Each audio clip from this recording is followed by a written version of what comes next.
Welcome to Game Crunch, your weekly video game podcast.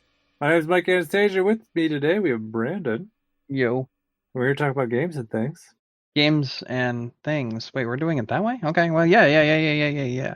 Let's talk about them. I don't know. Okay.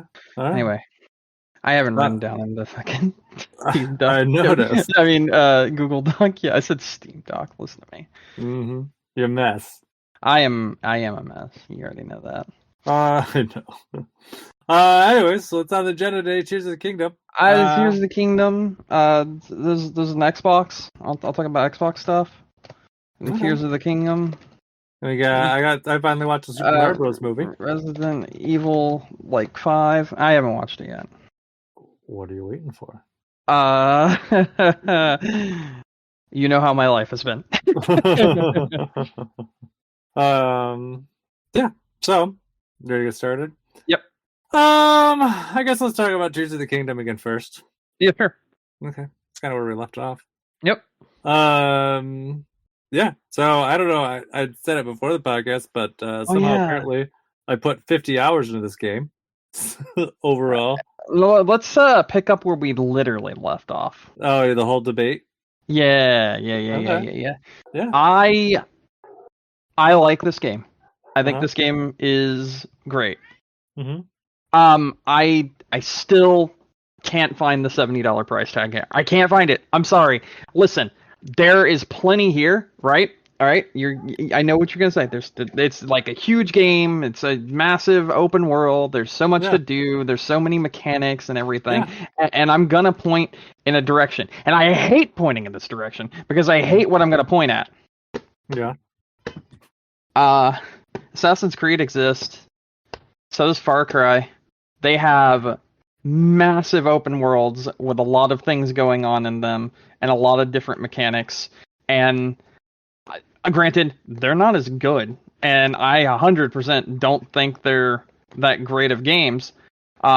Many people do, though, but they do the same thing here that Tears of the Kingdom is doing, and at least before the PS5 and Xbox Series X generation, they were $60. And if a PS4 copy releases, which is last generation, which would be the same hardware that the Switch released during, it would still be $60 for the game in question. Ubisoft would still charge $60 for it? Oh, no, not right now on PS5 and Series X. I just mentioned that. But what I'm saying is games that are releasing on past hardware are still charging $60. Mm-hmm. So like the $60 version of Far Cry 6 on PS4, or the $60 version of Assassin's Creed, whatever the new one they were on last, on PS4. Same thing, same difference here. Old technology, old system, old hardware, but the game had, a lot of mechanics to it. It's got a lot of different elements to it that add to like hundreds and hundreds and hundreds of hours of gameplay, which is a thing that Assassin's Creed can easily do. Do I enjoy that? No, not really. But it is there, and it is a good example for the reason why I don't understand why Tears of the Kingdom is $60. It's definitely a closer example than some of the ones you were throwing out last time. I know.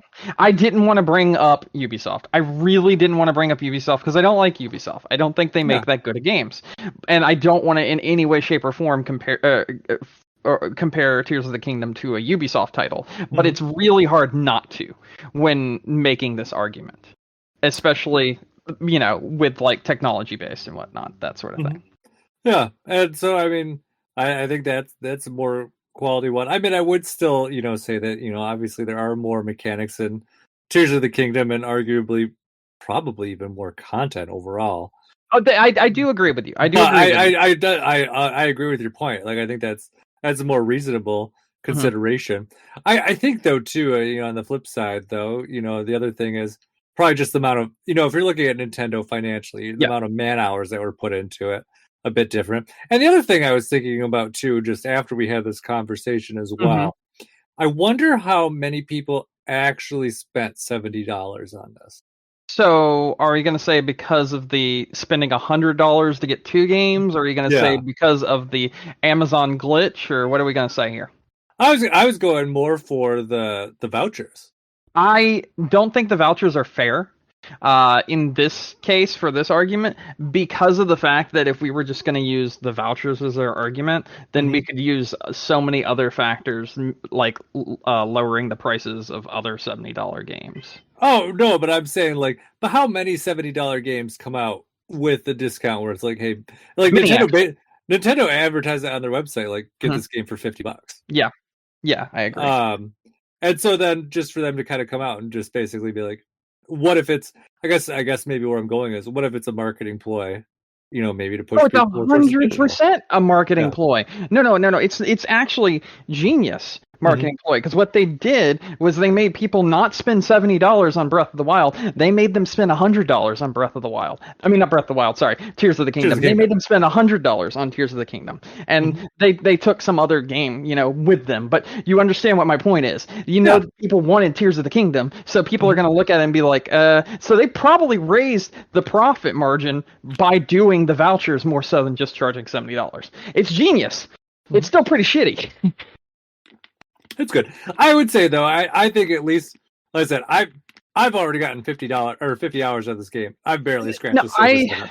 So at least in terms of where I am, in terms of how comfortable I feel. But then again, I did use the voucher on it, so I mean, I guess I did too. I did too. So, but yeah, no, I don't know. Like I said, I thought it was a good food for thought question last week, because we jumped so much onto graphics that it's, there are games that probably arguably deserve to be like, I mean, like, let's think about it this way. Like, if you weigh this against most $70 games, it probably is a better value and a better game. Absolutely, 100%. So I don't know. That's just interesting. I will say a lot of those people like to point at the technology and what's being used and the fact that it's harder to develop for new consoles. And Nintendo's just like, we're gonna make you pay $70 because fuck you, you'll do it anyway. It seems like very kind of shitty behavior. It's not like they raised the prices of 3DS games over time because they knew people would pay more for 3DS games because it's Nintendo. They could have done that.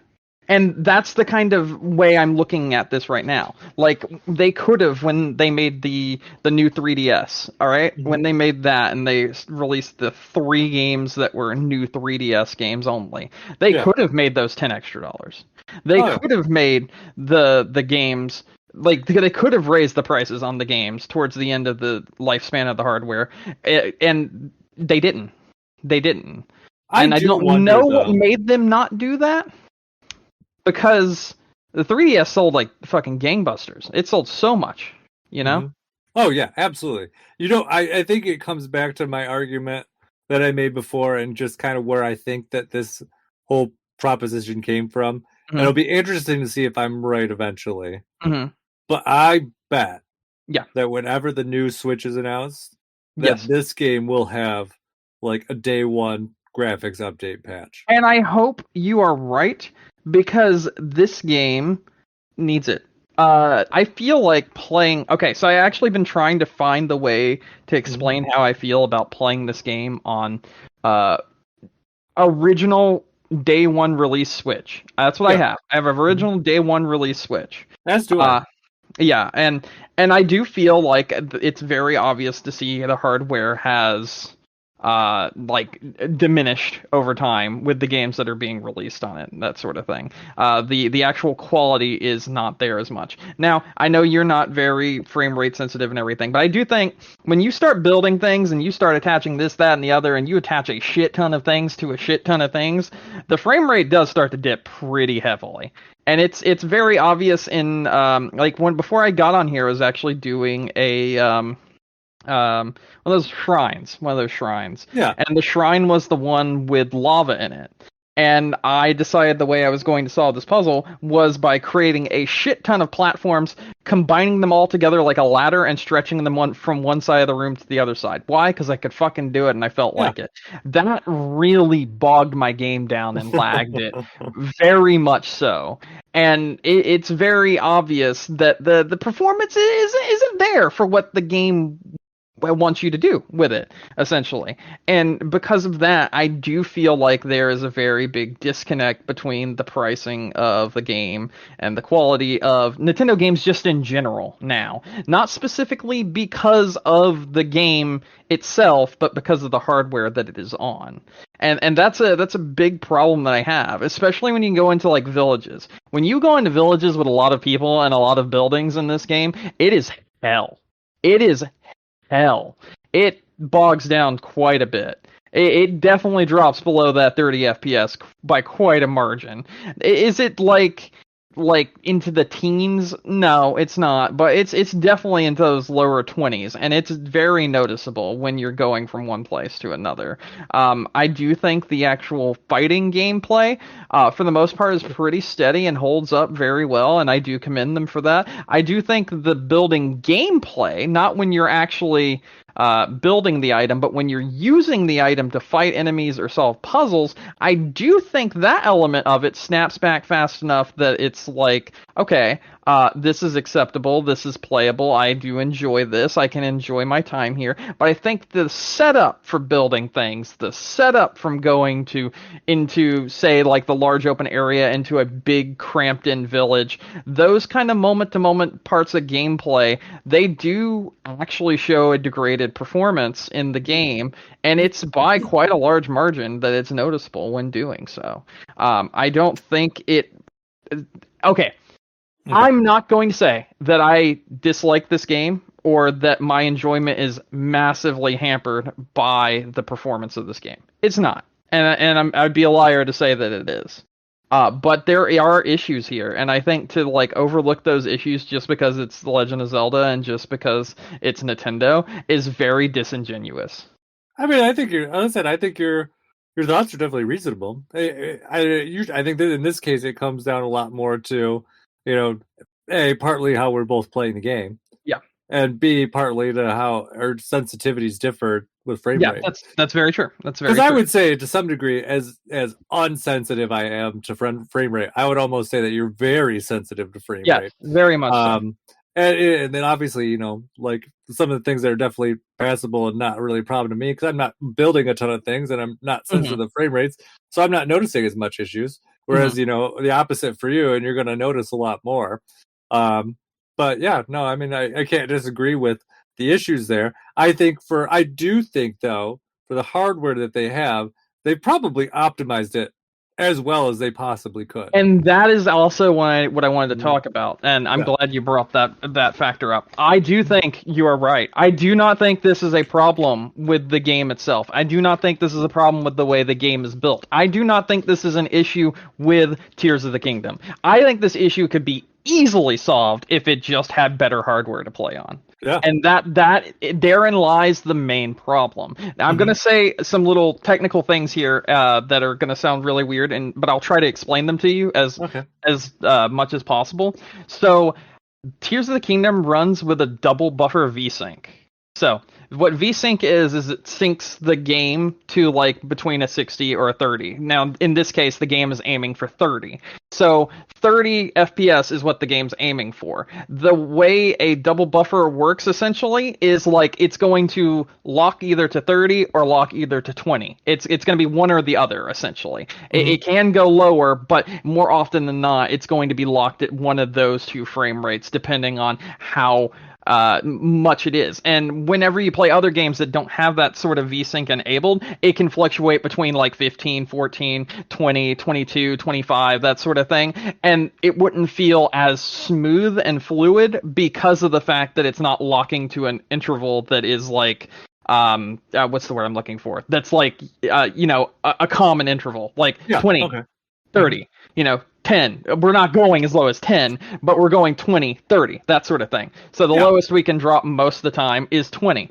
And as such, it feels smooth even when it is dropping lower. And I appreciate that. I think they did a really good job with that sort of deal, and it actually makes a game that's not running at such a high frame rate feel smooth because of what they have done technology wise.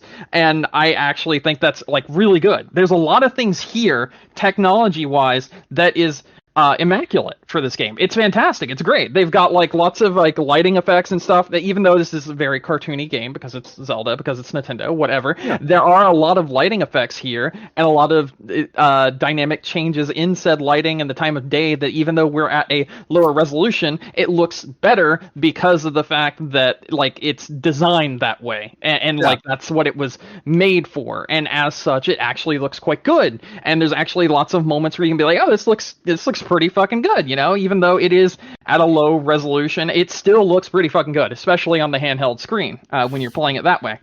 And as such, I do think Nintendo has done everything in their ability to make this game as good as it can possibly be, but they're held back by their own hardware. And that therein lies the main issue that I have.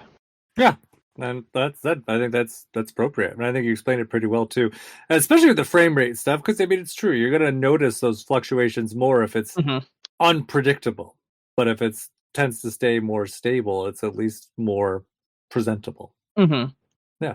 And like I said, I do think that this is a great game. I'm not gonna sit here and be like, this is the best game ever, because I don't really know how I feel about it yet, because I haven't finished this. You know, I haven't gone enough. I've barely scratched the surface. I do think there's a ton of content here. I do think there's a lot to do here. I do think exactly. I do think, whereas when I look at like a Ubisoft game, there's way too much dead air and spaces where nothing is happening.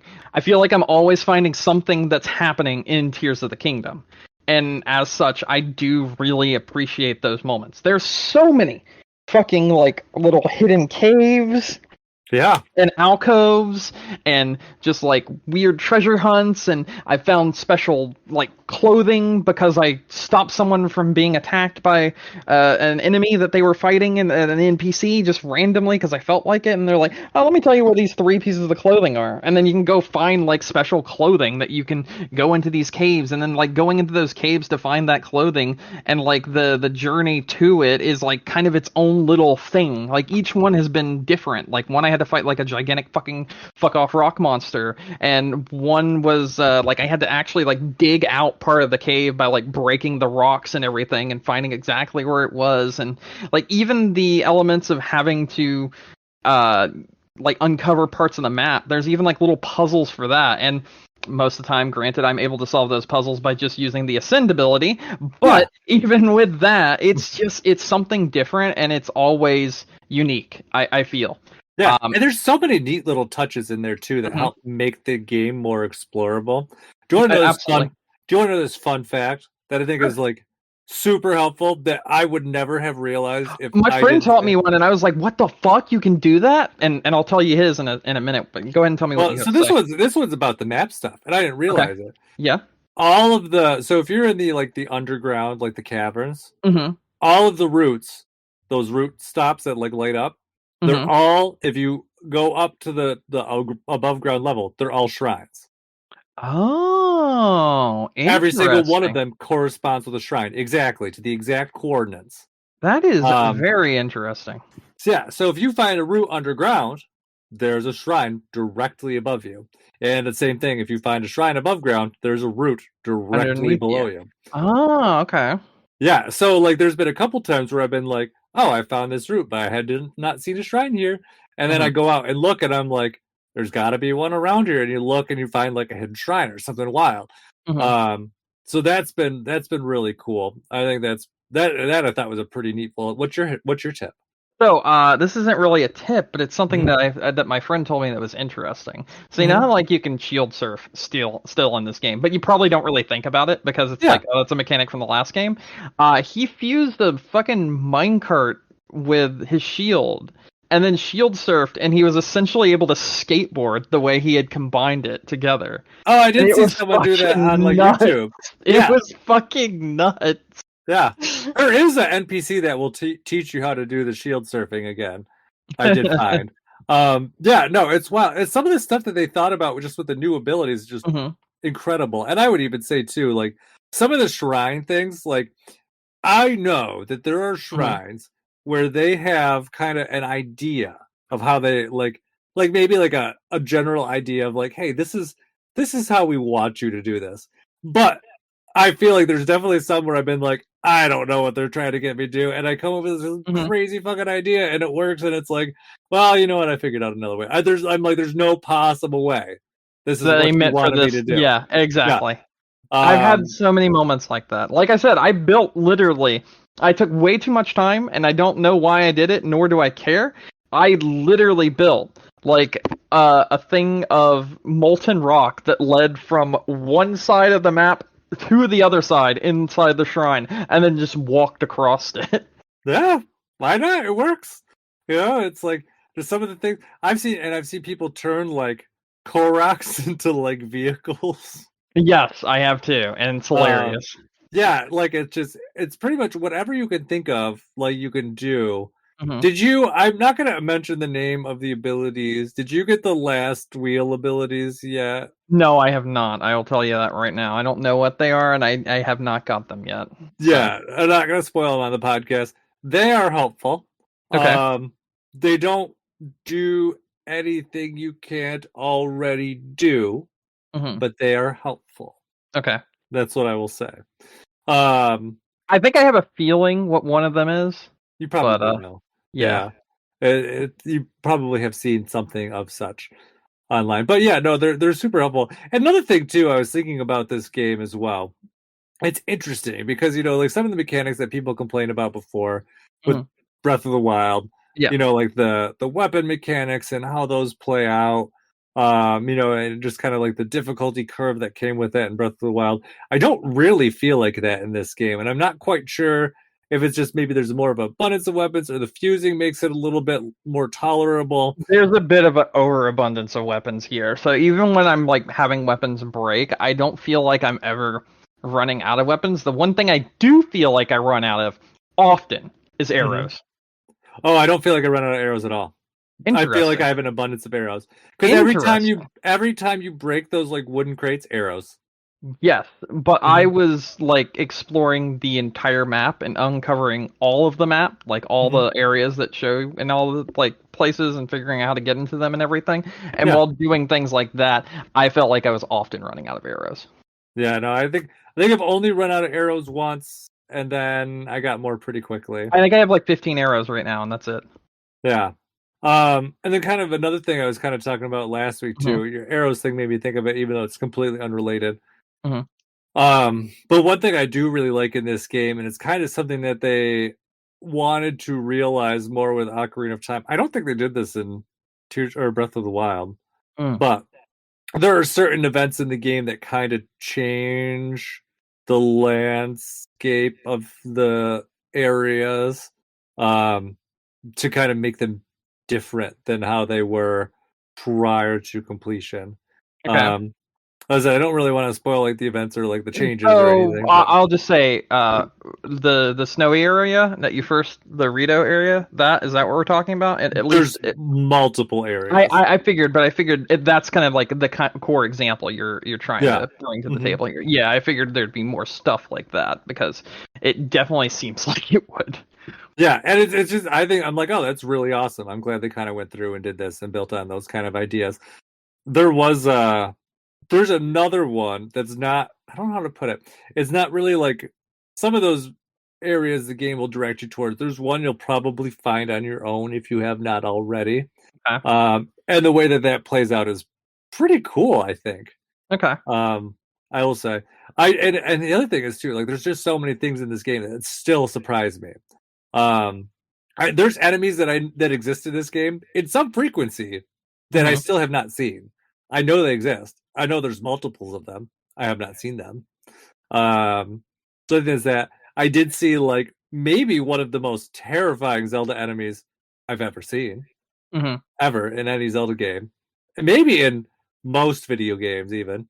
And that was wild. And then I beat it, and then it was even more wild because it has like a twist to it. So yeah, it's just there's a lot of surprises in here, and it just keeps on being like I said. I'm 50 hours in. I feel like I barely scratched the surface. I did one more dungeon since last week, and I didn't think I was going to have it before we did the podcast because I wasn't planning on doing it. I just kind of ended up there yesterday, and I was like, oh fuck it, whatever. and it was actually a really good dungeon. I was very happy with it. Um, it felt more dungeony than the last 2 dungeons that I was in, so I thought that was kind of nice. I don't know. There's so much just going on. I keep on finding items that seem like they're important items. I don't know what the fuck to do with them. Mm-hmm. Like, hey, you got this thing. Like, oh, okay. I don't know who wants it. Sure. Like, I don't know. It's just and like you said, like every inch of the game feels like there's something there.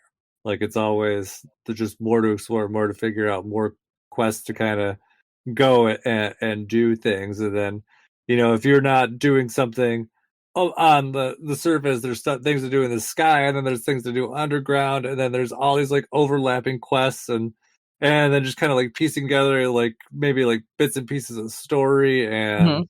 yeah, I don't know. It's just it's overwhelming and not at the same time. So Mm-hmm. I'm very listen, I'm very happy with my time with it so far. And two, you just I don't know, like you were saying with your items, you find just random shit.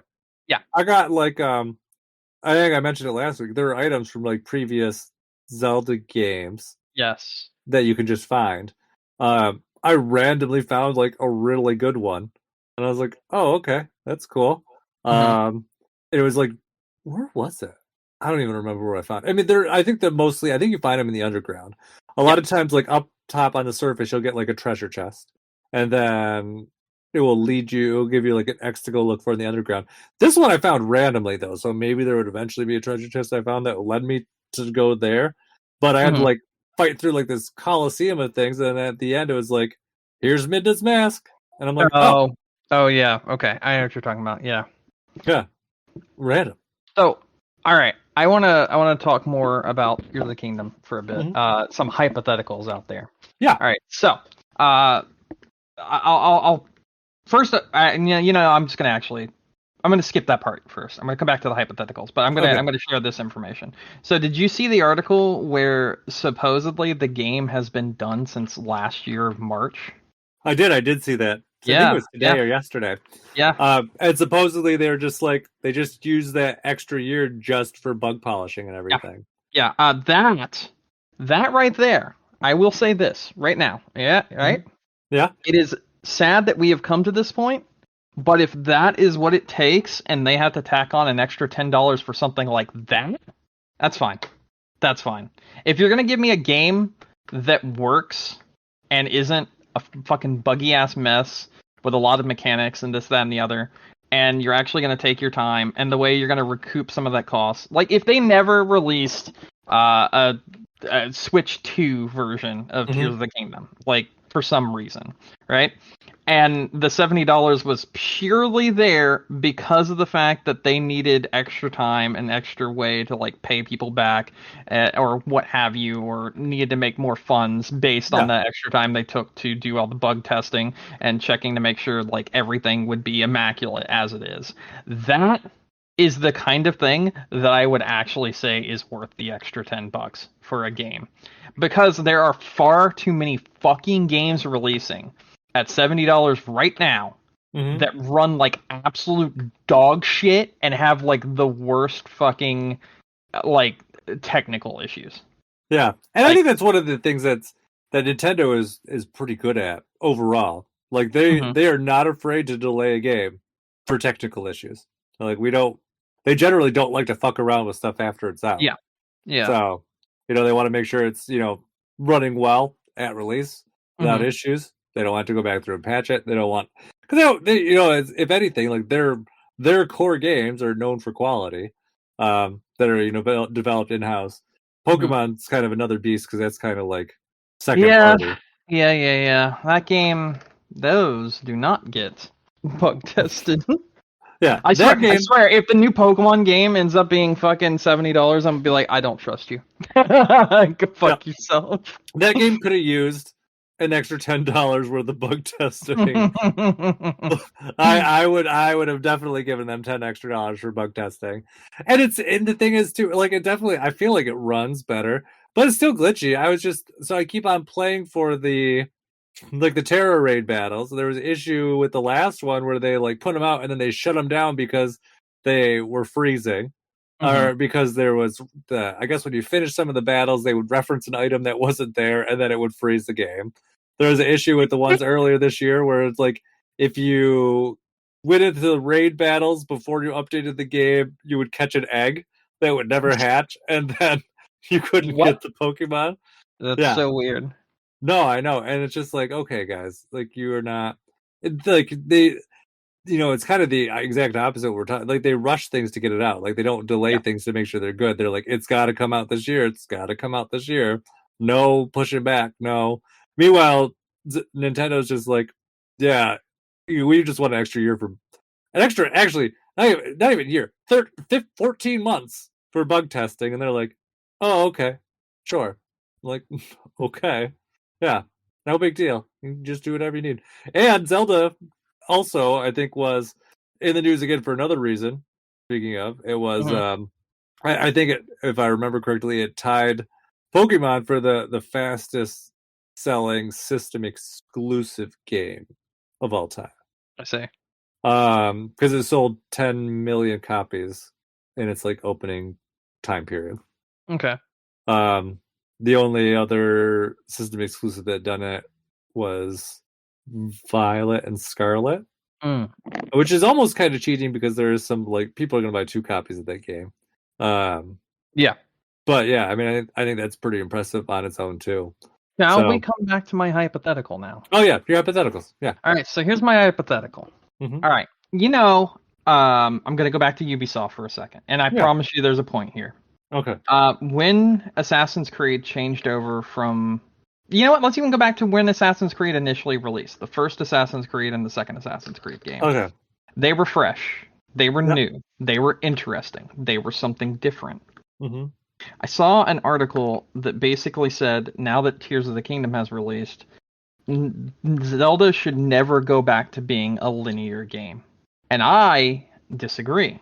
Because I feel like if we were to stay on this path with Zelda, we would eventually get to the point where it is stagnant and becomes a lot like Ubisoft titles, where it's like, you know what you're getting into, there might be some extra stuff here and there, but the gameplay style and the gameplay variety is still the same open world, the same this, that, and the other, yada, yada, yada, blah, blah, blah.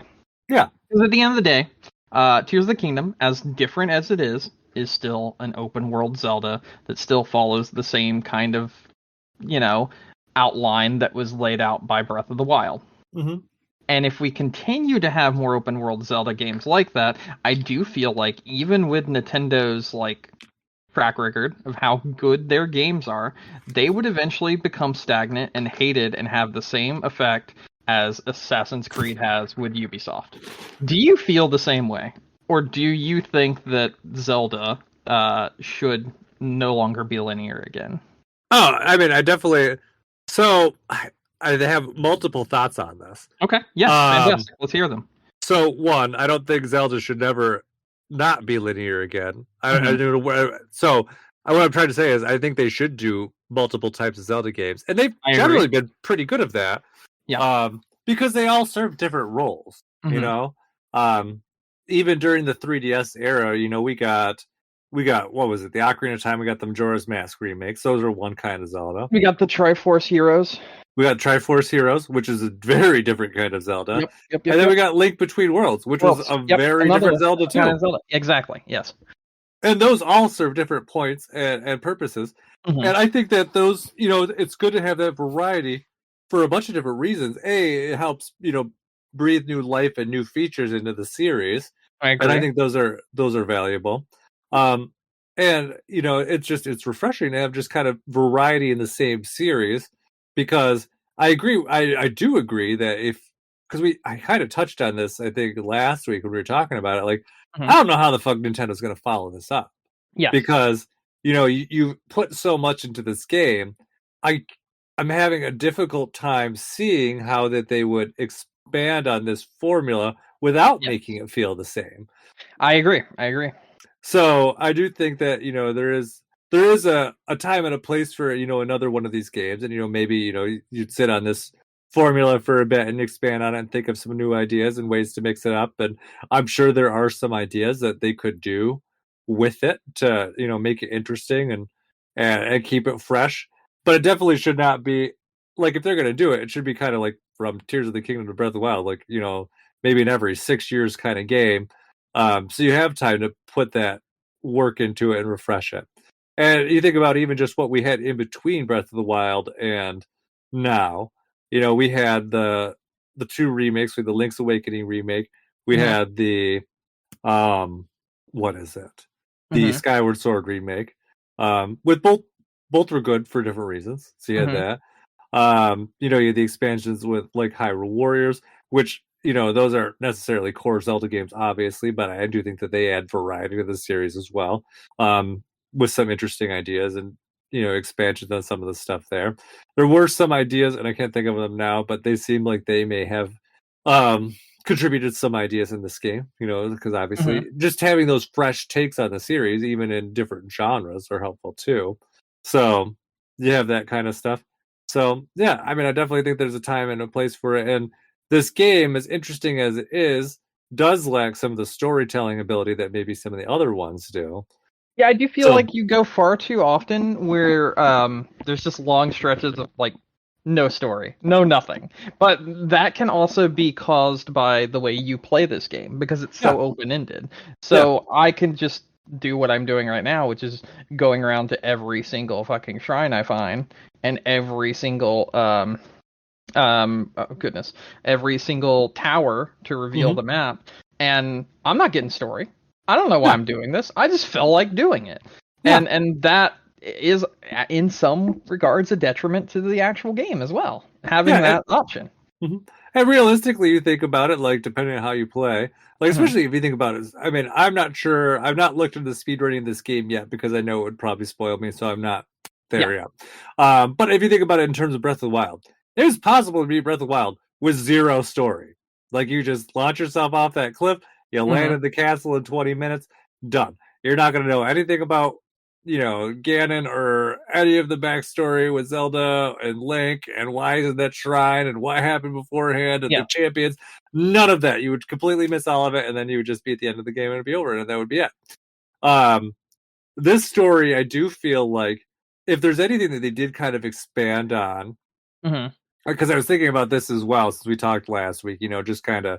I remember you talking about your friend that was like, oh, I'm not really into it because this is I want something a little bit more linear and more like the more recent Zelda games that they had, N64 era kind of. Yeah. Um, Those aren't recent anymore. Those are the more uh, those are the more classic Zelda listen, games. those are modern. These are the neo modern Oh, games. okay. Yeah. Yeah. Yeah. Yeah. Yeah. um, so, but this game, I would say, does definitely try to direct people to more story bits. It I does. would say, especially even in the introduction. This game is much more of a story introduction than we got It in say feels Breath of the like Wild. okay, the introduction of this game is so good that I'm like, can I just have the rest of the game be like this? Like that's how I felt starting the introduction of Tears of the Kingdom. Yeah, I love the introduction of this game because it feels like a proper linear Zelda title, and then it's like, JK, get fucked, and I'm just like, oh, okay. and I will say, like the story bits that I've been kind of uncovering, Mhm. I've been like, ooh, mysterious. So, like I'm like, I really kind of like, I'm kind of into this story right now. Mhm. Because I kind of want to see like how it all falls out. Like, so you kind of the story bits are kind of cold. I mean, obviously you get I little just bits got of to the story. Goron area. I finally went to the second place, by the way. Yeah. That's where I'm at right now. The So meat that's that seems like drugs. yeah. Yeah, so there's like those four kind of like spots that they send you to in the story, like, hey, events are going on here, go check them out. Like you get some story Mhm. stuff there. You get some stories from Zelda's memories, which I don't know if you found them yet. I don't think I have. So there's, I think you could find them on your own. Okay. Um, but there is like a definitely a quest that introduces you to them. I don't remember how I got the quest. I just randomly found it, and they're like, "Hey, go talk to this person," and I was like, "Oh, okay." And then they kind of introduce you to the whole thing, kind of set it up. But I think you can kind of do it on your own, like and just find them. The So like those things, that's where you get Zelda's memories, and that fills in like a lot of the backstory, like before where you are right now stuff, and it's kind of wild. Um, That's so awesome. I need to find these memories because that sounds awesome. yeah, I'm trying to think what else, and then sometimes there are some kind of pseudo main story quests that will Mm-hmm. kind of pop up, and those will kind of direct you around to different things too. Mm. So yeah, so there's all those things. Okay, I see. Yeah. Any other thoughts on Tears of the Kingdom? I like it. Yeah, I think it's great. I, goodness, I kind of, I don't know what I want to say. I'm actually kind of confused on where to go from here. It kind of feels overwhelming. A lot like, fuck, why can't I think of the name of it? Like The Witcher 3. There we go. That's the name I was Okay. looking for. Yeah. There we go. There we go. In some cases, but something about this one, right, as opposed to The Witcher 3, makes me want to continue to explore. And I cannot explain it. I don't know why. I care more about this than I did Witcher 3, and I don't really know. And I don't even know if it's because it's Zelda or if it's because I like, or at least I guess I'm in the mood right now for this kind of exploratory map.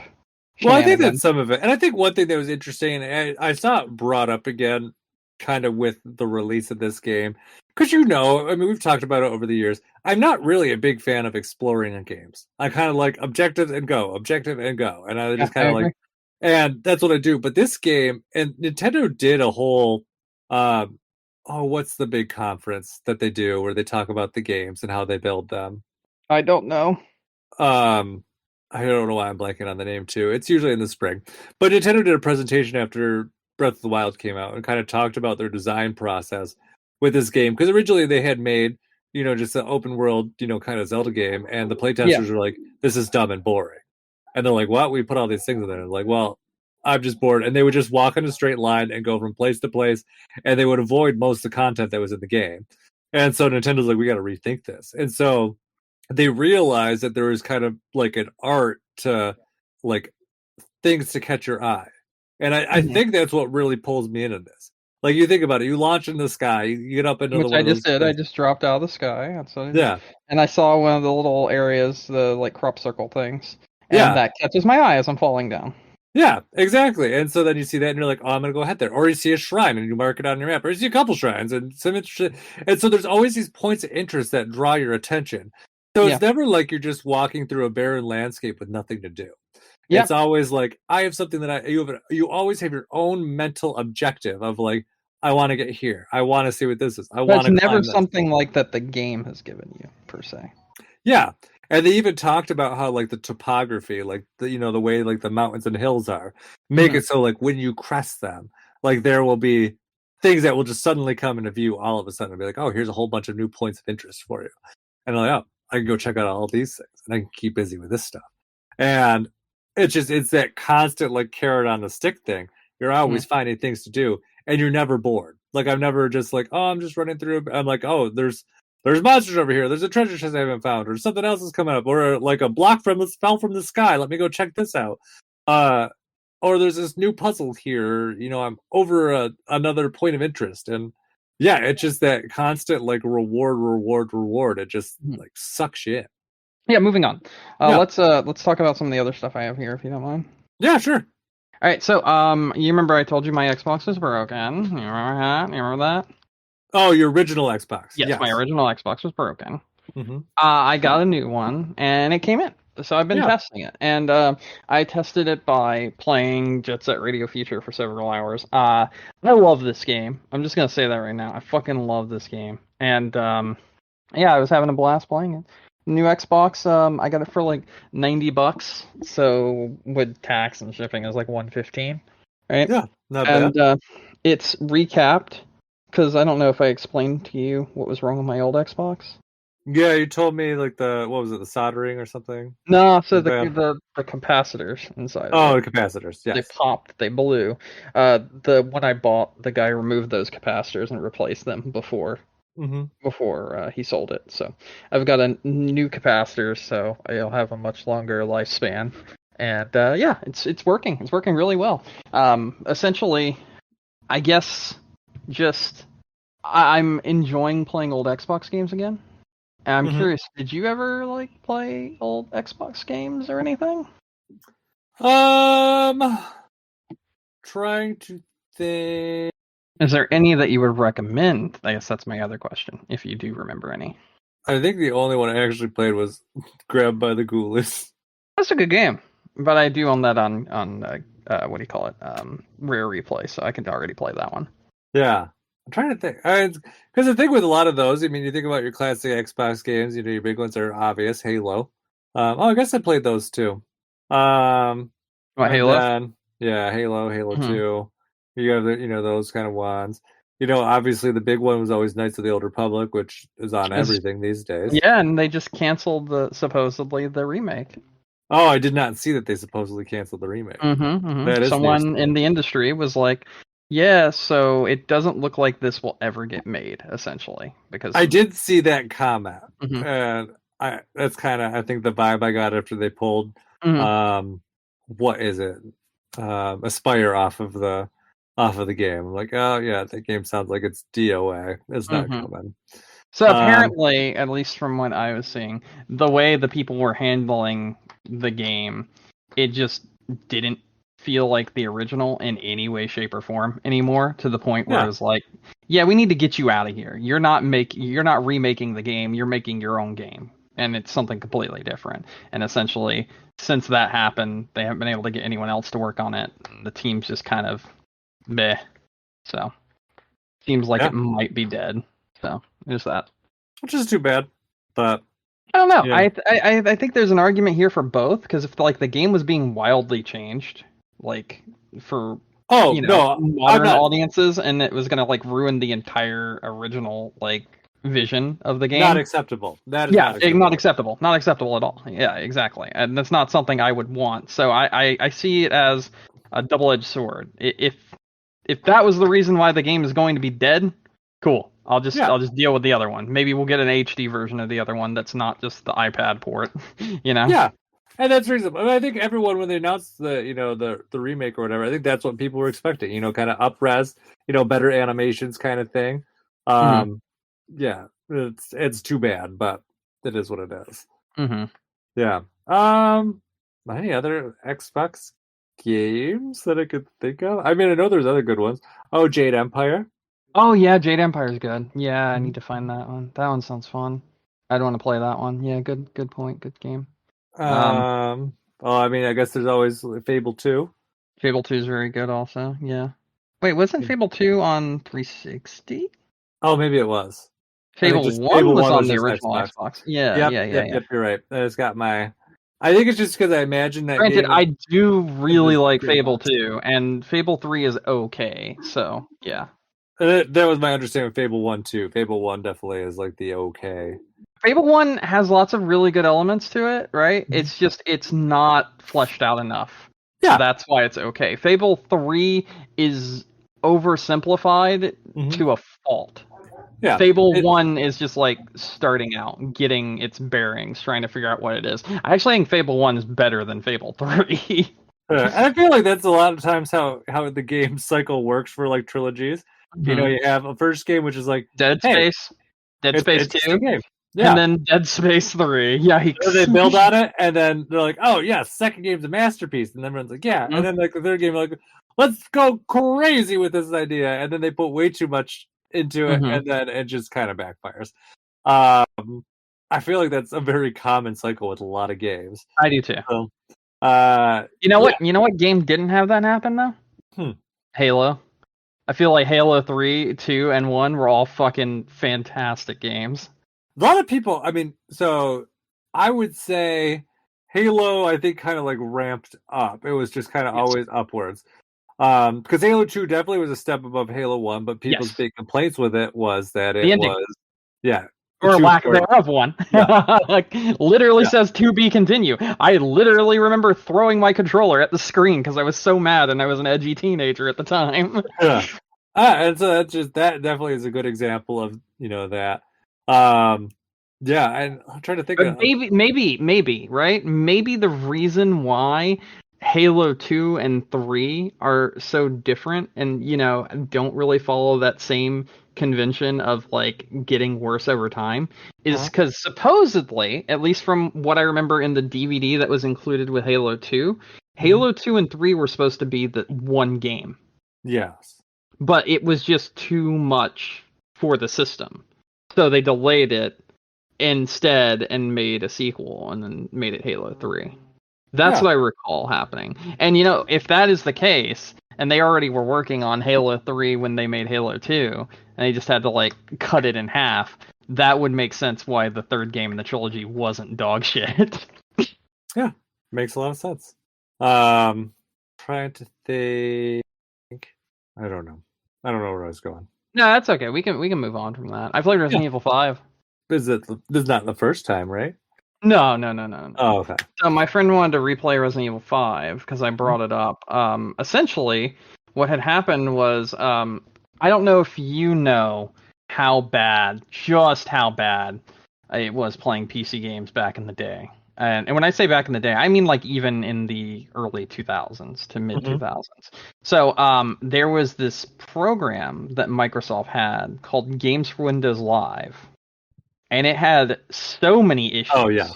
So many issues on PC. And recently, as in like 2 months ago, Games for Windows Live was removed entirely from Resident Evil 5, and you can play it now in its entirety through Steam, no issues whatsoever, online.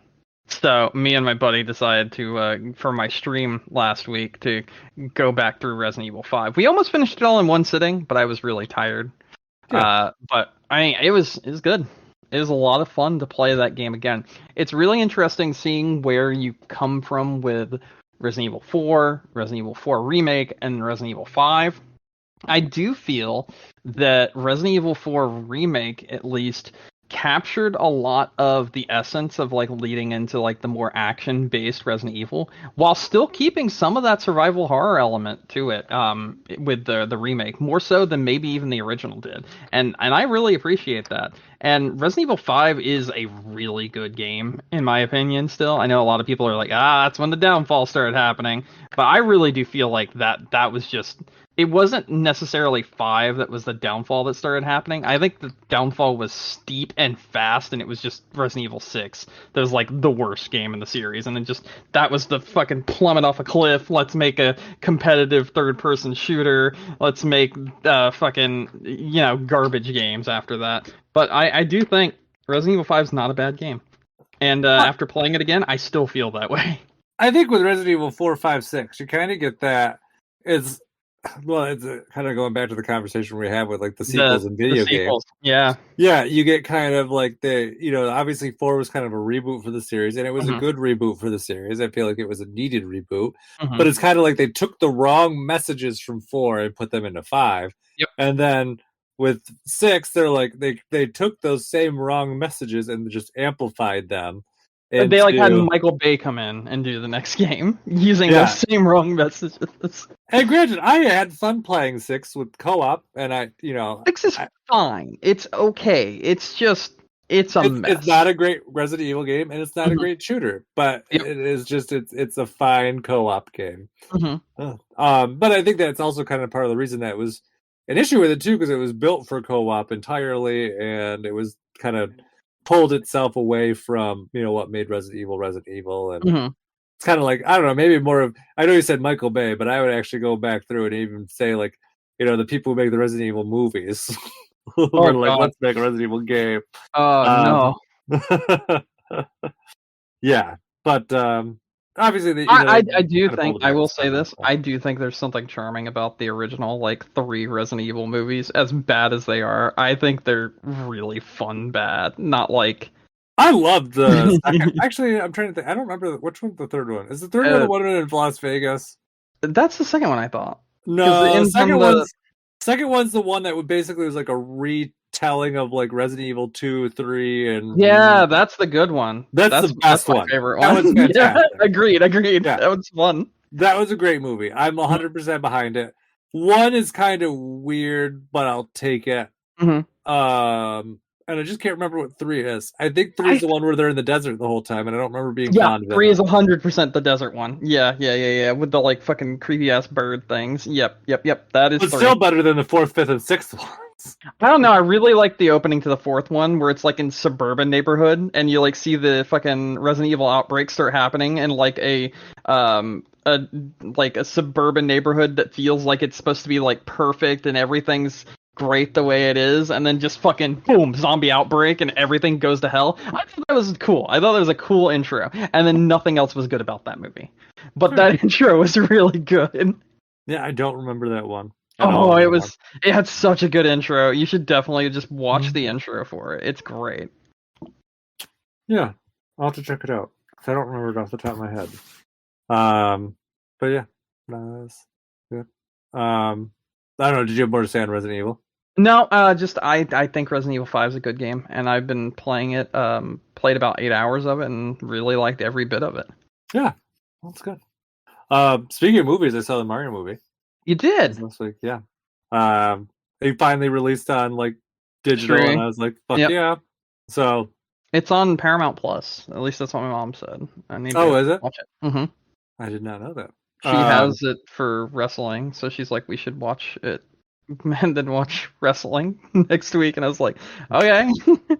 So that's why I haven't watched it yet, because Yeah, I gotta wait to watch it with the fam. Exactly.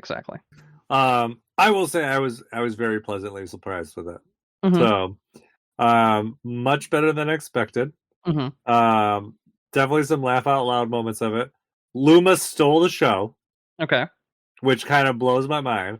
Okay. And I kind of said this in like our chat, our chat, but I have to feel like it was Miyamoto just deliberately trying to sabotage Luma, because I don't know if you remember, like he famously hated the story for Mario Galaxy. I do not remember that. He was like angry that they snuck it in, and so that's why with the second one there's like no story, because he didn't want them to have like that whole. Remember the first one? There's like Rosalina's library and it tells the whole story about like Rosalina and the Lumas and whatever. It was like he didn't want any of that in there. So I feel like he just turned the Luma into just like, or at least allowed them to make the Luma some like twisted character just for him. Like that's my head theory.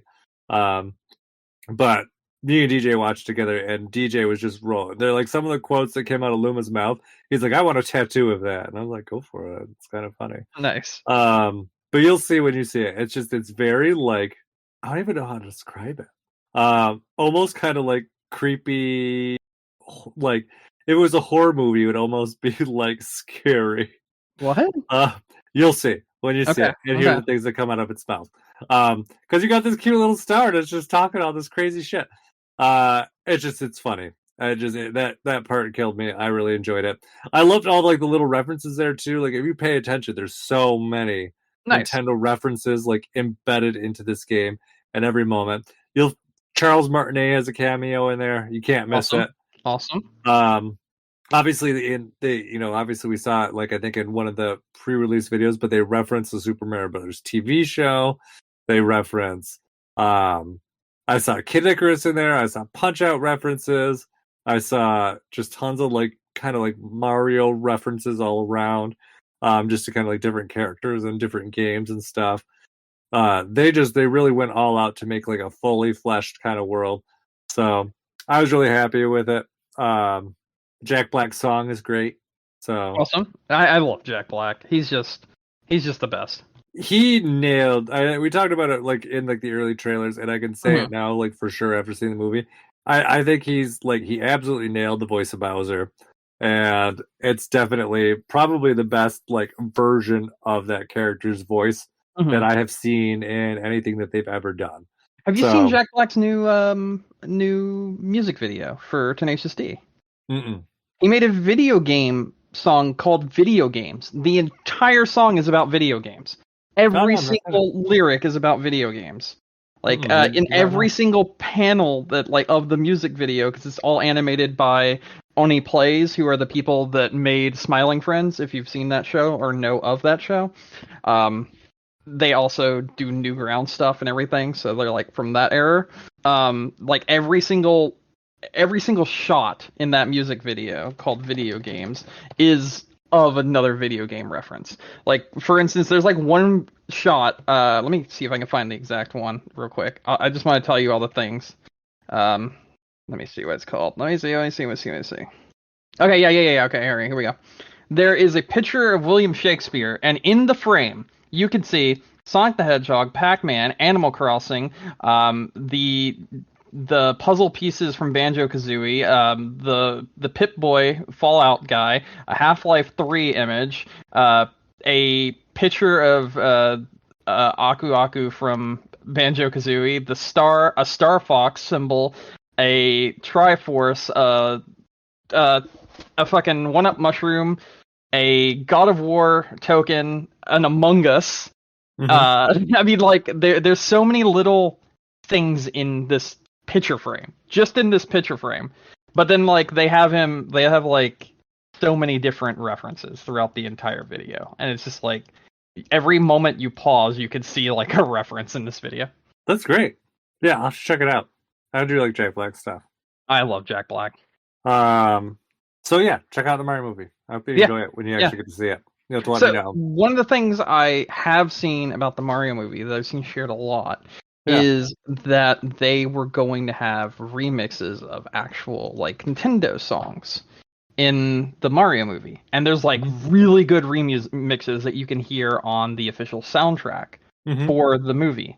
And someone like cut those remixes and added them into like every clip where they should have been in the film, and it's so good from all the clips I've seen. Like, it's so good, especially like the DK Jungle Beat one. It's so good.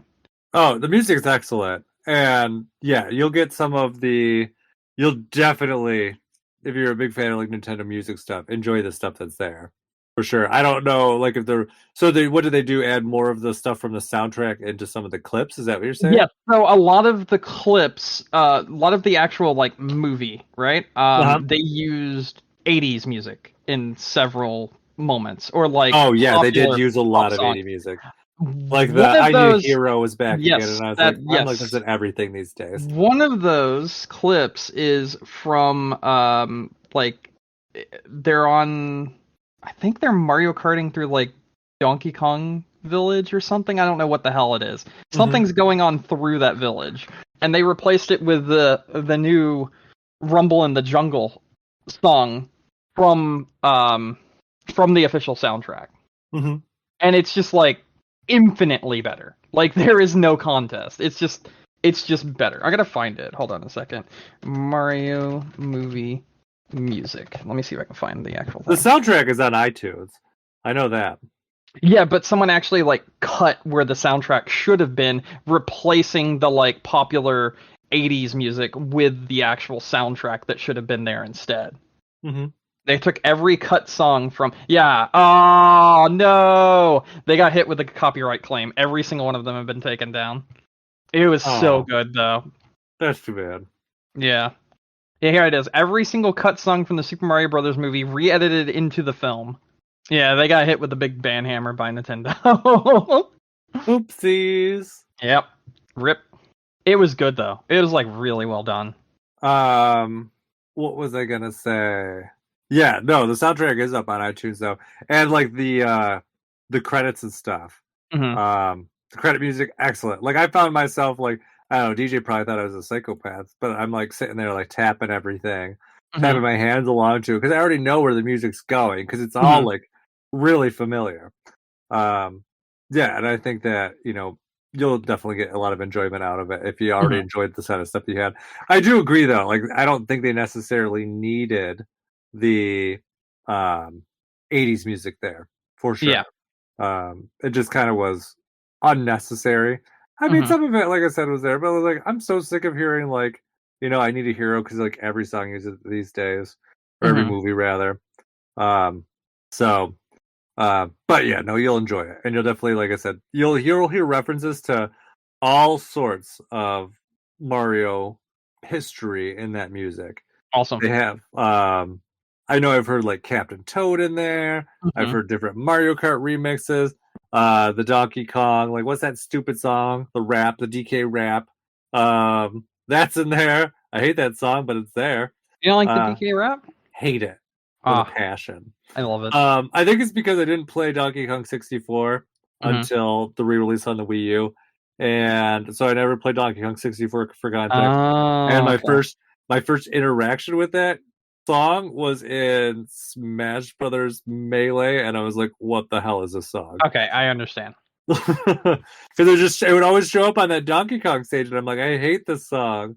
So yeah, but no, you'll be happy with the music. It's just very tasteful, very funny. And I think all like the characters they got for the voice acting and stuff, excellent. I think they all pull it off well. I actually think the weakest person there is Chris Pratt out of everyone. But everyone, I still kind of laugh like at that. I think Nick pointed out that video or wherever someone put Linda from Bob's Burgers in there, and it's like, Mario Kingdom, here I come, or no, Mushroom Kingdom, here I come. Yeah, and that line's not even in the movie. I heard that wasn't even in the movie. They edited out like all the dumb lines from the trailers. That's not there. Let's go is not there. Like they just all the stuff that like we kind of made fun of before the movie came out. No, they got rid of. Probably because people made fun of it. It was like that's dumb. So I mean, I guess it's good they're taking that feedback and just kind of. Yeah.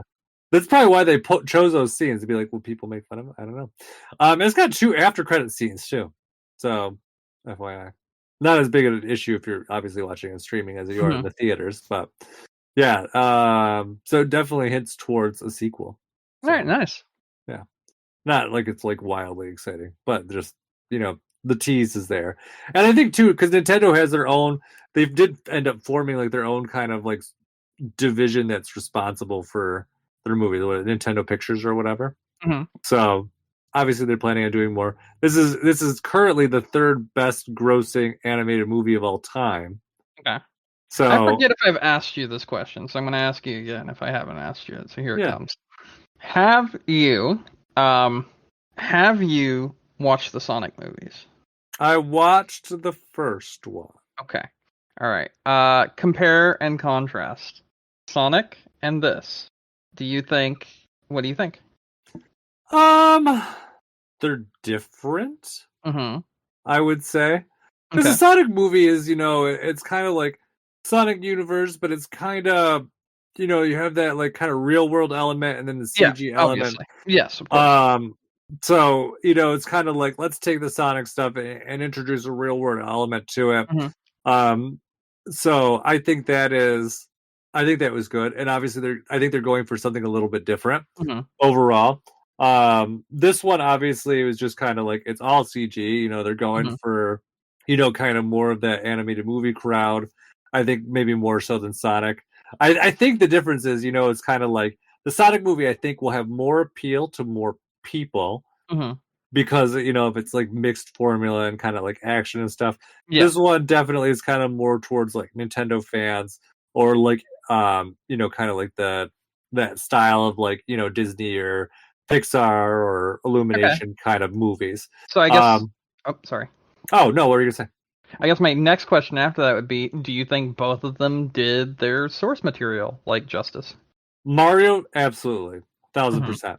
Like I said, I actually think you're not a big Sonic fan, I get that, but do you think it did, like, as a movie that also had Sonic and references to Sonic, because there were a lot of references to Sonic, do you think that movie also did well?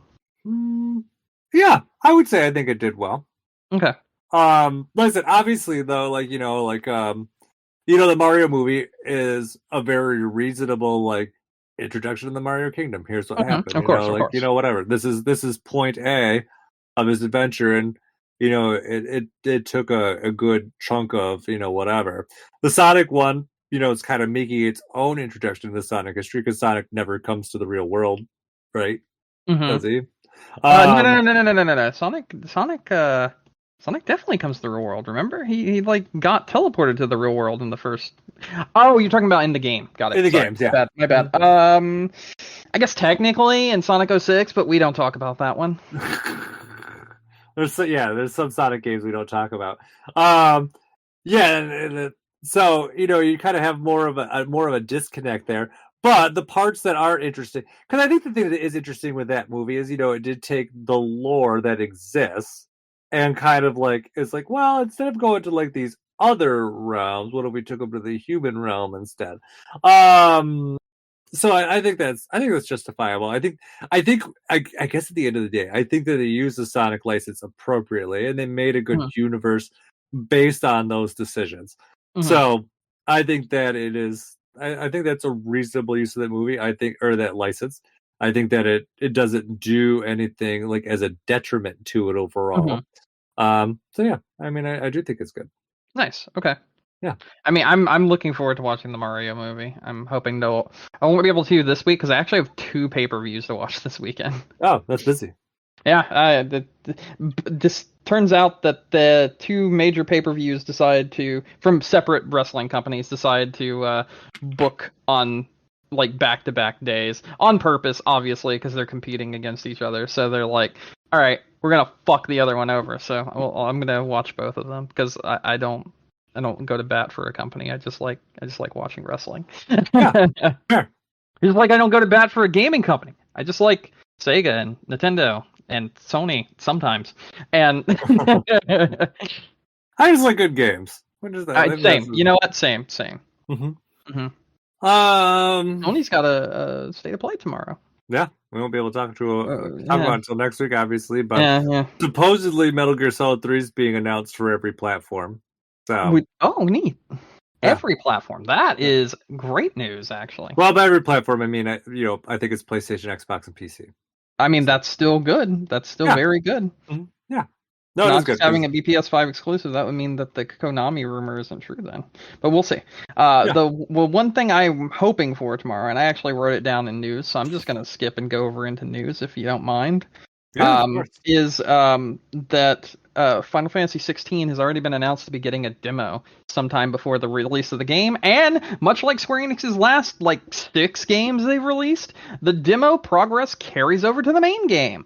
Why is Square Enix actually winning by doing this often? They did it with Live Alive, they did it with Octopath Traveler 2, and now they're doing it with Final Fantasy 16. It's just such a great idea to do that, because I feel like if you give someone a large chunk of your game as a demo, even if it's just like one chapter in a 100-hour game is not much, but that 1 to 4 hours of gameplay, it would be a large factor in someone deciding to actually purchase a game. And I love the fact that we're getting demos again, at least from some of these companies. Yeah. Specifically with Square Enix. I feel like they're knocking it out of the park by actually releasing demos for their fucking games. I think so too. I think it's great. I think demos are a great thing. It's always, you kind of wonder, if the payoff's worth it, because we don't really get that information of it. I would think most of the time it does.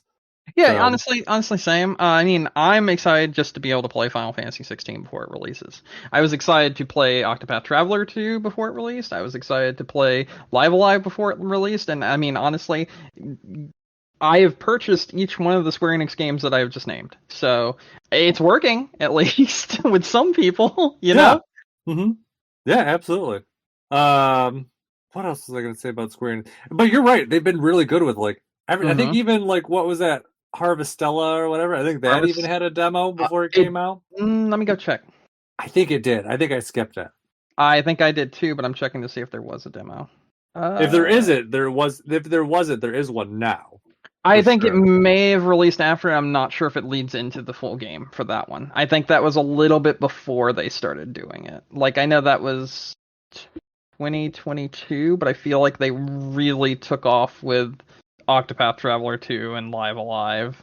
And Live Alive was last year. They did sorry. What's the other, I'm talking about the full release, every system, not just Switch release, because Live Alive was this year for PS5, Xbox as well. No, not Xbox, but for PC as well. That's where and same with Octopath Traveler 2. So there's that. I don't know if Octopath Traveler 2 was on Switch before now, but yeah. But anyway, I guess my main point is they're doing really good about giving people taste of their games and allowing them to be like, oh, okay, I actually want to buy this, you know? Yeah. No, I think that's great, and I wish more companies would do it. Same, absolutely. I know Steam recently started doing trials of games, much like PlayStation does, for like limited periods of time. So like there's like a 2-hour trial right now of Dead Space, the remake, that you can play on Steam until like the end of the month. And like they're like testing the waters of that as a way of allowing people to see if their systems can run games, as well as seeing if as well as letting people see if the game is like something they want to buy. And I think that kind of mentality will really help both PC gaming like and just gaming in general going forward. Because there's too many fucking shitty ass games releasing lately. This year's interesting, I feel like. Because I feel like we got quite the spectrum of games so far. We do. It definitely is more exciting. I feel like this year is more exciting so far than we've had in recent years. Because I feel like, we're almost halfway through the year. I feel like sometimes we're halfway through the year and be like, nothing's fucking came out. I agree. And this year, I mean, we already have had quite a few excellent games. Octopath Traveler 2, which you haven't played, but I think probably by the end of the year you will have played it and we'll see just how fucking good it is. Yeah. We have Resident Evil 4 remake, which I still stand by is fucking excellent. We have Tears of the Kingdom now. Yeah. We have what else do we have that's released this year so far? Because Dead Space remake, I was very happy with. Space remake. I know there's at least one other game I was like really like thrilled about. Where's my list of games? Oh, Metroid Prime Remastered came out this year. Yeah, that's right. That was this year too. I forgot about that. Diablo 4 is coming out this year. You know what's surprisingly good? Like, I haven't played it, but I've heard from people that it's actually like really good for what it is. What? Dead Island 2. Yeah, I've heard good things about that too.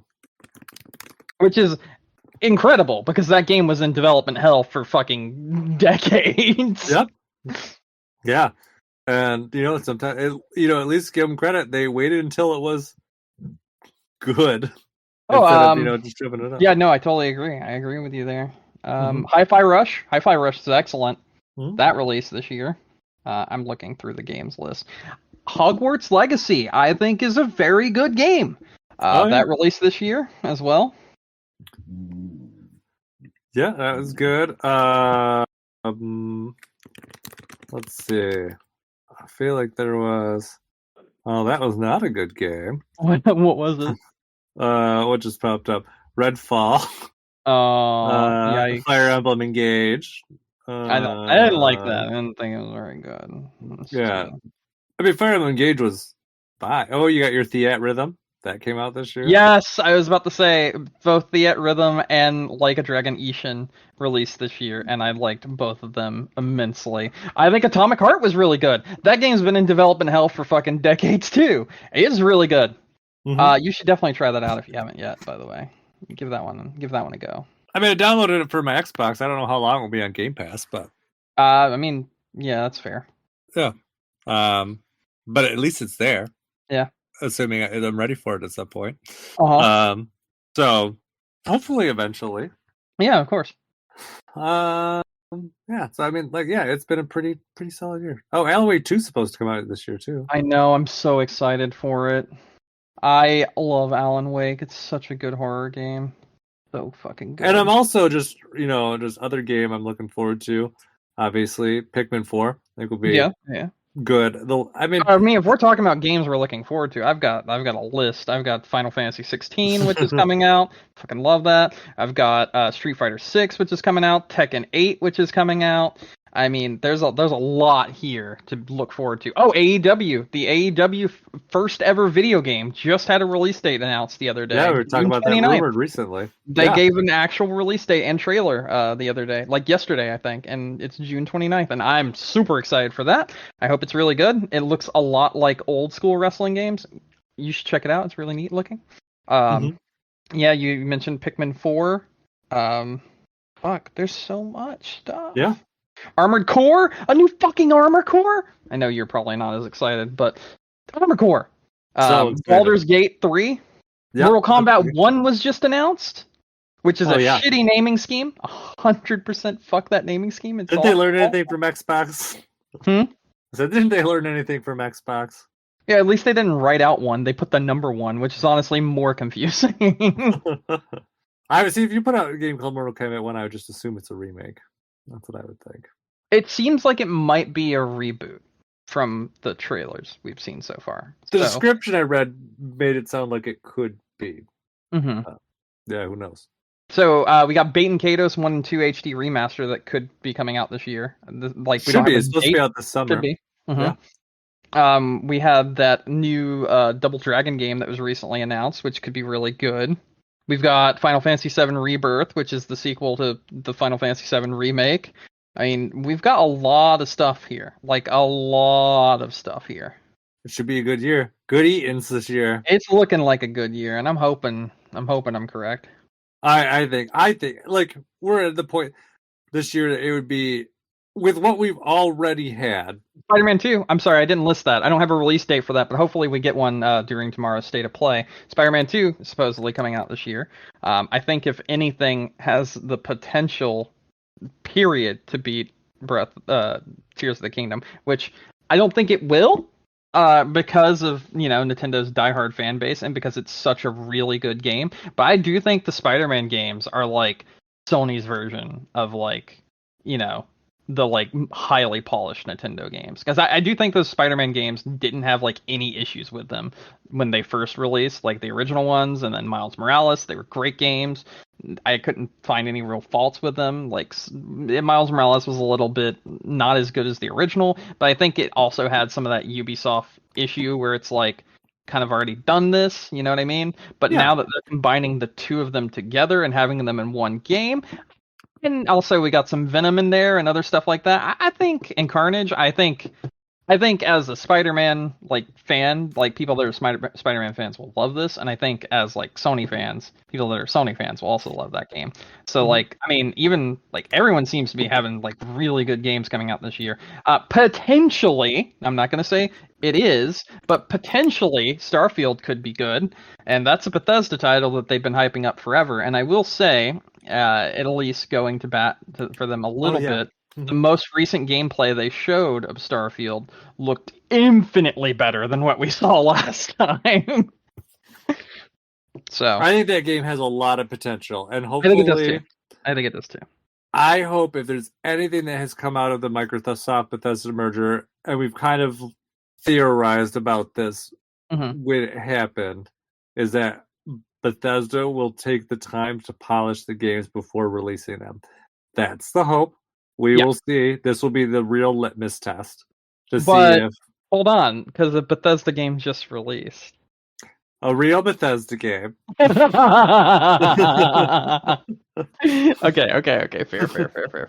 Fair.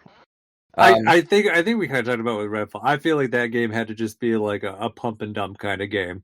It feels like it. Yeah, I think they kind of realized it was better just to get it out in the state that it was in and just be done, wash your hands of it, and start with something new. And they just probably didn't have the time or effort to fix it. Yeah. I agree. I mean, that's not acceptable, but I do agree. And I think some of it too, and we'll see.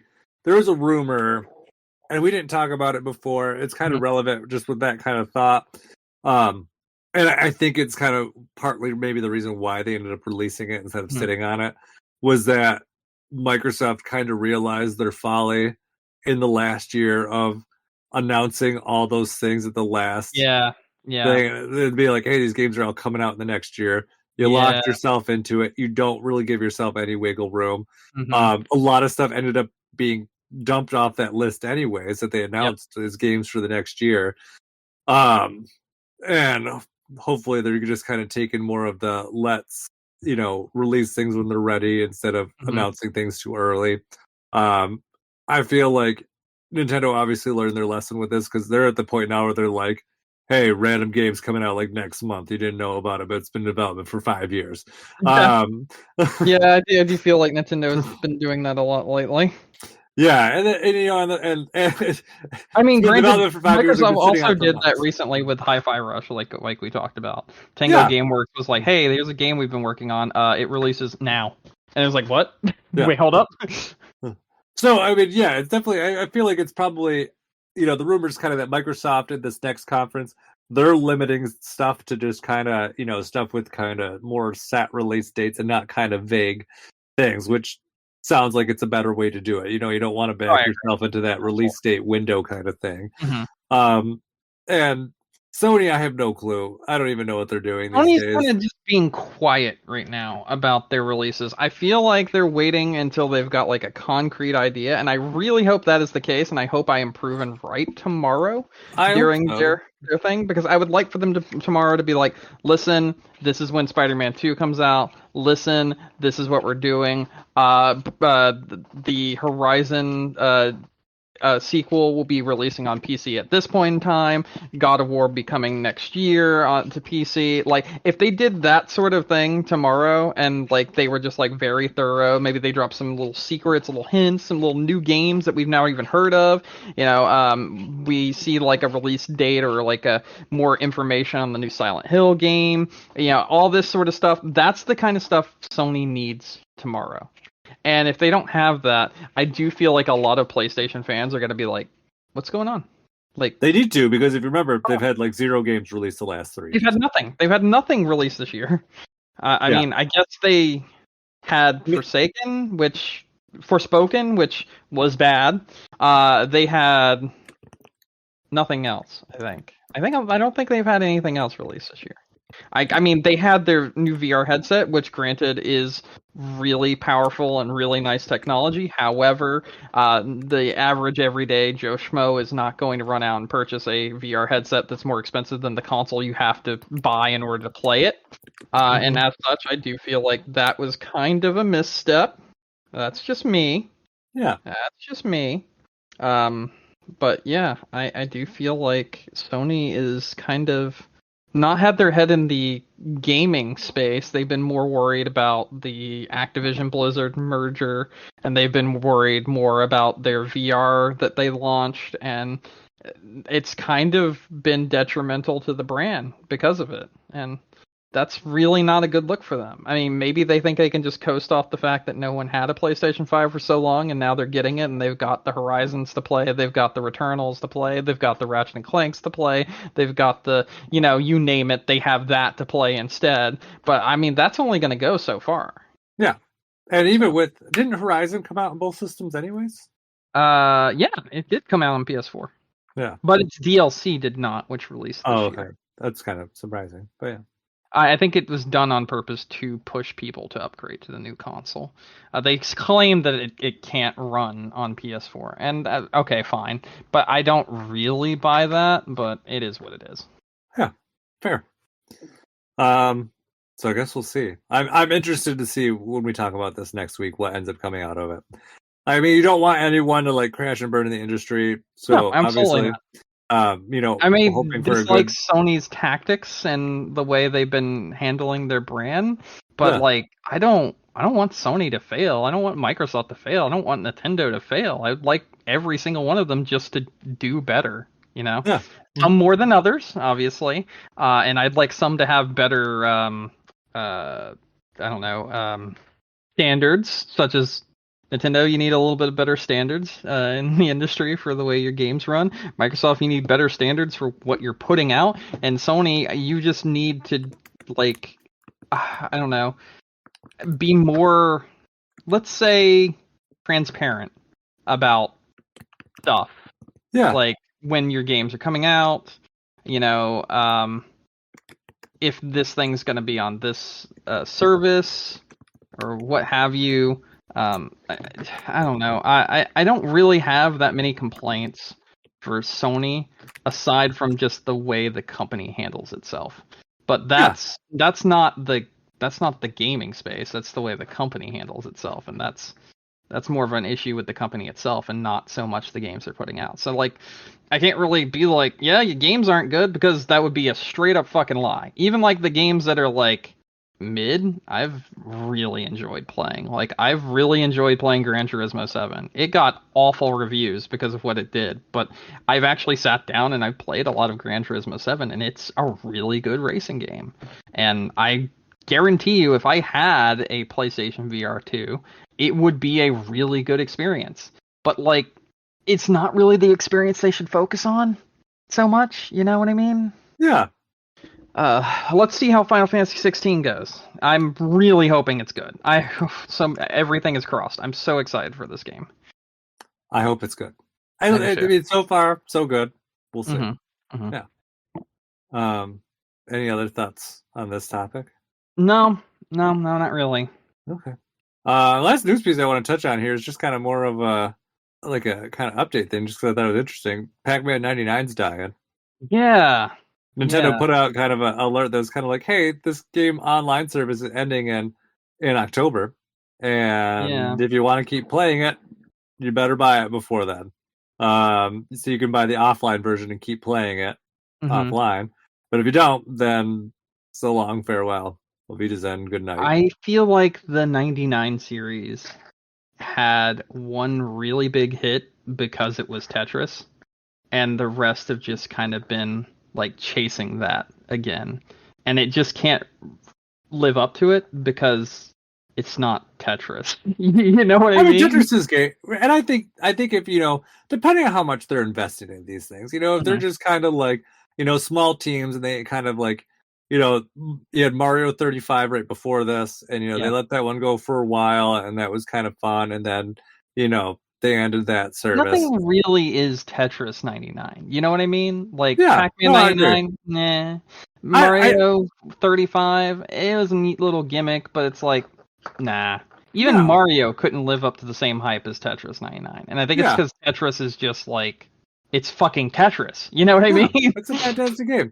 And I think a lot of it is too the what was I gonna say? Tetris is just great. It's it's a puzzle game. You could kind of make interesting events out of it, and it can kind of be different even with that same kind of thing. It can be super competitive. The other ones, there's more issues with it. You're kind of inserting. I mean, Tetris already had a multiplayer mode to it that was kind of competitive based. So you just kind of, instead of it just being 2 players or 4 players, you just kind of expand it to 99, and it kind of operates the same way, and it's just kind of functional. These other games didn't really have that, and they're just kind of shoehorning it in. I think, though... what I think would work? If it was just a new mode in the Mario Kart DLC, where it's like everyone's racing on the track, and like the person who has the best time, and like the other players get like eliminated slowly, over time based on their ranking, that sort of thing. I think that would be a really neat idea. That'd be really cool. Actually, that's a great idea. I really kind of like they didn't do it quite like that too, but in the not Wii Sports, the Switch Sports game, is that good? I haven't played it in a while. It was not. Okay. It was fine. I just want to play golf. That's all. I still haven't played golf, and I remember when the update came out, I was like, "I'll try it. I'll let you know." I haven't tried it. But with like the bowling like online, that's how they do it. You do a couple frames, and then they eliminate the lowest scoring players. Then you do a couple more frames, and then they eliminate the next lowest scoring players. Yeah. And I think by the end, it's just like a handful of people left. And I think that's interesting. It's kind of a neat system to do it with. Yeah, not 99, but yeah. But I kind of like that idea. I think it's fun. But yeah. So we'll see. It'll be interesting to see if they replace it with something else. Just kind of like a. I think it's the other thing too. If if you're building these with small teams and you can kind of just make experimental stuff with it, then that's fine. So Space Invaders would probably work also. Space Invaders would probably work. I feel like those kind of more traditional like puzzle arcade games probably would be. Yeah, definitely. Yeah. I would also really like Tetris Attack. That'd be great. That angle, like the Panel de Pon or whatever. That could also make a great kind of thing because it's kind of the same thing. It works similarly, where you kind of have that multiplayer element, and you're just building up from the bottom and doing the switcheroos and all that stuff. So I'm gonna be honest. You know what I really want, and I'm surprised we've not ever gotten one. I want a Nintendo themed rhythm game. Like one that's like Theat Rhythm, essentially, but Nintendo themed instead of Square Enix themed. Like, it doesn't have to be like Theatrhythm, you know? It doesn't have to be like the one we got for Kingdom Hearts. It doesn't have to be like that exact same formula. I'm just saying a rhythm game that is based off of Nintendo property. One of those. Not one that's like adapting a rhythm game that already exists, such as, you know, Crypt of the Necrodancer with Hyrule. Zelda. Yeah, exactly. And or adapting DDR with Mario. I'm talking like a themed rhythm game made specifically for Nintendo by Nintendo. What if they made Rhythm Heaven with Nintendo flavor? That would be really cool, but I want like a new thing. Like Theatrhythm was new. It was a new kind of rhythm game. It didn't exist before then, you know? The Kingdom Hearts rhythm game that they made, a new kind of rhythm game, you know? Those sort of ideas, I would like that kind of mentality taken and put into like Mario, Zelda, Donkey Kong, Earthbound music like that, like, you know, Metroid music, stuff like that, but entirely done in-house by Nintendo. It would be incredible. Because, like, think of how iconic the music for games like Zelda is. Like, just Zelda alone.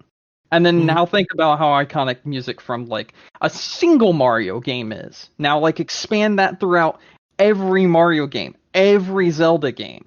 There's such a backlog of really good music that Nintendo has that they could make their own rhythm game and it would be incredible. Oh, absolutely.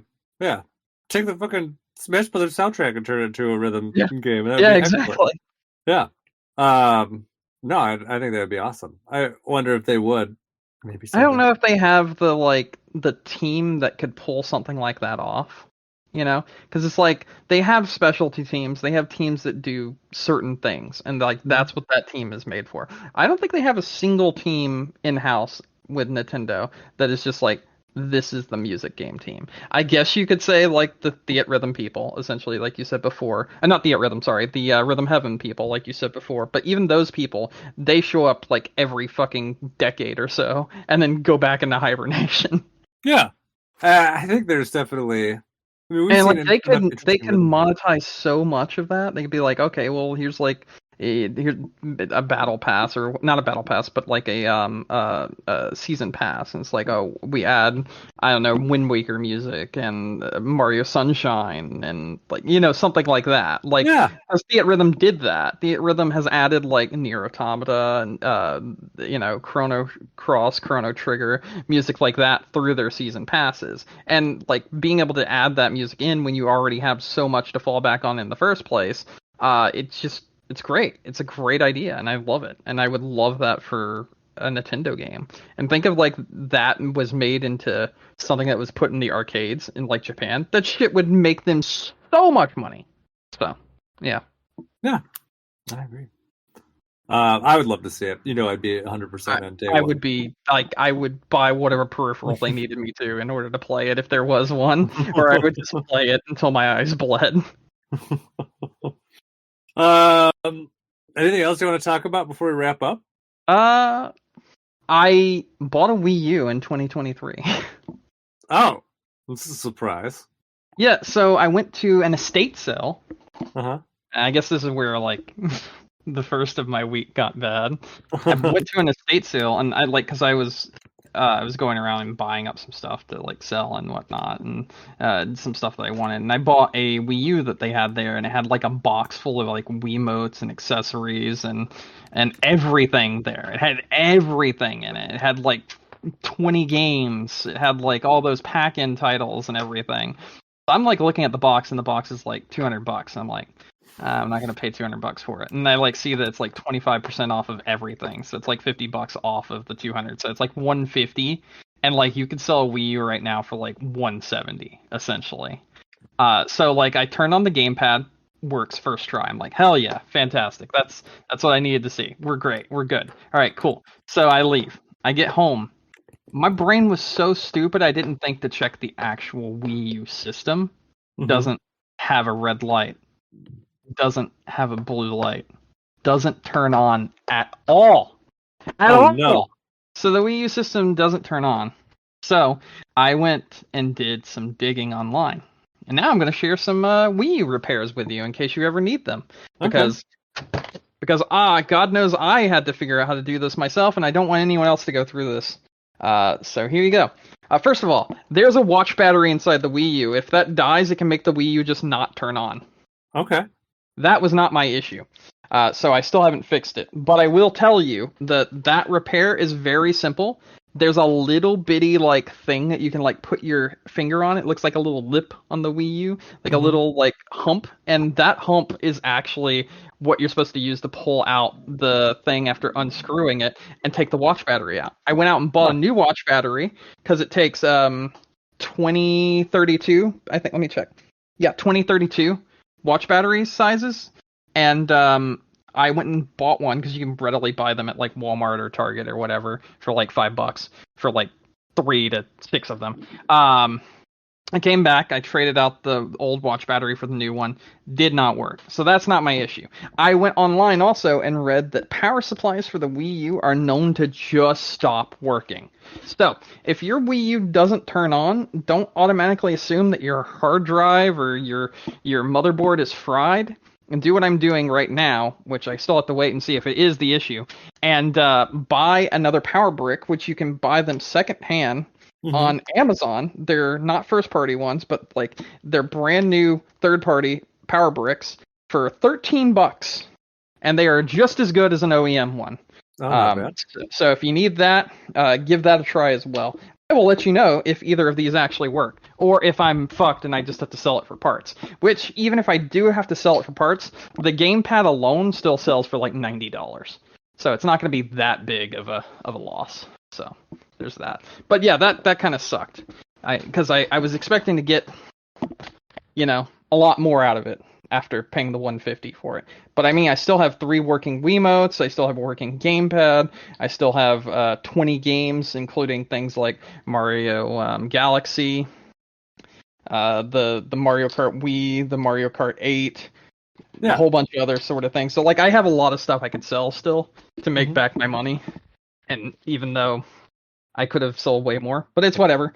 I guess all I want to say is it is true. Wii U's can just stop working over time because they haven't been used. Like this one hadn't been used. Like essentially it wasn't like, oh, it's damaged or anything. I'm like, yeah, I haven't used it in like 2 years, and so I'm getting rid of it. So essentially, and it looked like immaculate. Like they cleaned it up and everything, and it didn't look like there was anything wrong with it. Everything looked great. There are no even like scratches on this. This thing is like perfect condition, and so was like everything else, like the gamepad and everything else. All the games are like look beautiful. So I thought it would just work, but then when I looked it up, it's like, yeah, you should have probably tested it, because if you haven't turned a Wii U on in like 3 years or 2 years, there's a potential that either your power supply has just stopped working because they were made very poorly, or the internals of your Wii U's NAND flash will no longer work, and as such, you no longer have a Wii U that will turn on ever again. Oh, okay. Yeah. Well, that sounds dramatic. So turn on your Wii U if you still have one. That's the moral of the story. Good advice. I think mine was on recently, so I know mine's still pretty good. I don't remember what I played recently. Oh yeah, I played the Dead Space game on it. Oh, okay. Yeah, the excellent Dead Space. So I can't think of the name of it right now. Okay. But yeah, no. So yeah, now it's good. Check your Wii U's. My Wii is another story. That's probably dead. Haven't turned it on in a long time. I don't think since the Wii U came out. Oh damn. R.I.P. Yeah. Yeah. But yeah, I'm hoping, and I'll keep you updated on if my Wii U works and how much I can make back from a broken Wii U and a working gamepad. Gamepad, I think, is worth a lot. It is. It's worth like I said, it's worth like $90 by itself. And I have like a lot of accessories also. Like I have the charging dock, I have the charger, I have all that stuff, and it all works. The only thing that doesn't is there's no power to my Wii U. So, wah. It is what it is. All right, that's it. That's it for me. I'm done. All right, let's wrap her up. All right, sounds good. All right, thank you everyone for listening to us tonight. Don't forget to find us on iTunes, Stitcher, Google, Amazon, wherever you get your podcasts. And don't forget, you can check out our website, game-crunch.com. All of our episodes are there. If you want to reach out to us, we're on Facebook, Twitter. You can send us an email at gamecrunchcast@gmail.com. Brandon. Hello. Any final thoughts? No, I'm good. Okay. And that's it. My name is Mike Anastasia. You can find me online on Clash of Penguin, there or on your favorite gaming console. And until next week, game on. Game on.